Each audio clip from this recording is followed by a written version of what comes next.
ସରକାରୀ ଆଉଟସୋର୍ସିଂ କର୍ମଚାରୀ ମହାସଂଘ ତରଫରୁ ବାଲେଶ୍ୱର ଜିଲ୍ଲାପାଳଙ୍କୁ ଭେଟି 3 ଦଫା ଦାବି ସମ୍ବଳିତ ସ୍ମାରକପତ୍ର ପ୍ରଦାନ କରାଯାଇଛି।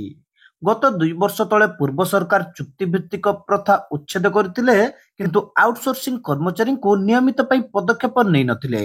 ବହୁବାର ଶାନ୍ତିପୂର୍ଣ୍ଣ ଧର୍ମଘଟ ପରେ ପୂର୍ବ ସରକାର ପ୍ରତିଶ୍ରୁତି ଦେଇଥିଲେ ମଧ୍ୟ ଆଉଟସୋର୍ସିଂ କର୍ମଚାରୀଙ୍କ ପ୍ରତି ନ୍ୟାୟ ଦେଇନାହାନ୍ତି। ନିର୍ବାଚନର କିଛି ମାସ ତଳେ 25% ଦରମା ବୃଦ୍ଧି କରିଥିଲେ, କିନ୍ତୁ ସମସ୍ତ ଆଉଟସୋର୍ସିଂ କର୍ମଚାରୀଙ୍କୁ ଏଯାଏଁ ବର୍ଦ୍ଧିତ ଦରମା ମିଳିନାହିଁ।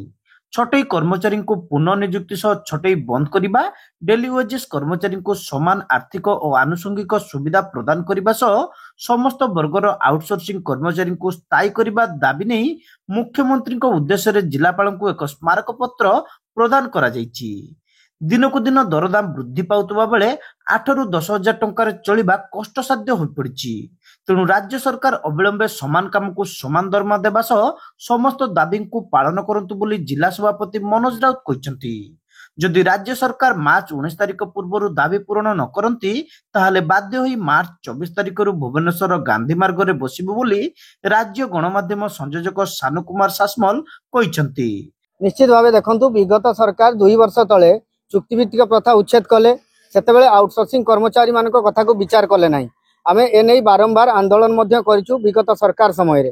ତାପରେ ସରକାର ପରିବର୍ତ୍ତନ ଘଟିଛନ୍ତି, ବର୍ତ୍ତମାନ ନୂତନ ସରକାରଙ୍କୁ ଆମେ ମଧ୍ୟ ଚାହୁଁଛୁ ଆଲୋଚନା କରିବା ପାଇଁ, କିନ୍ତୁ ଆଲୋଚନା ସମ୍ଭବ ହେଉନାହିଁ କିମ୍ବା ସରକାର ଆଲୋଚନା ପାଇଁ ଆମକୁ ଡାକୁନାହାନ୍ତି।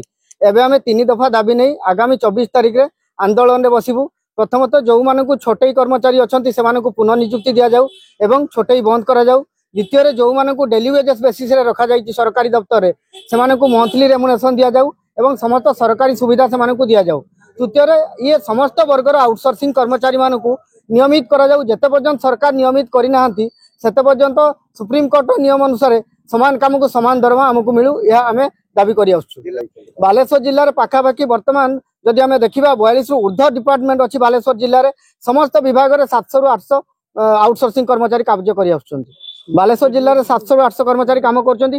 ଯଦି ଆମେ ସାରା ଓଡ଼ିଶାରେ ଦେଖିବା, ଓଡ଼ିଶାରେ ଆପଣଙ୍କର ବ୍ଲକ ସ୍ତରରୁ ଆରମ୍ଭ କରି ସଚିବାଳୟ ପର୍ଯ୍ୟନ୍ତ ପାଖାପାଖି 70,000 ରୁ ଊର୍ଦ୍ଧ୍ୱ ଆଉଟସୋର୍ସିଂ କର୍ମଚାରୀ କାମ କରୁଛନ୍ତି। ଦେଖନ୍ତୁ, ବିଗତ ସରକାର ଥିବା ସମୟରେ ଆମ ସହିତ ଆଲୋଚନା ହେଇଛି, କିନ୍ତୁ ସରକାର ଆମକୁ ପ୍ରତିଶ୍ରୁତି ଦେଇ ଭଣ୍ଡେଇଛନ୍ତି।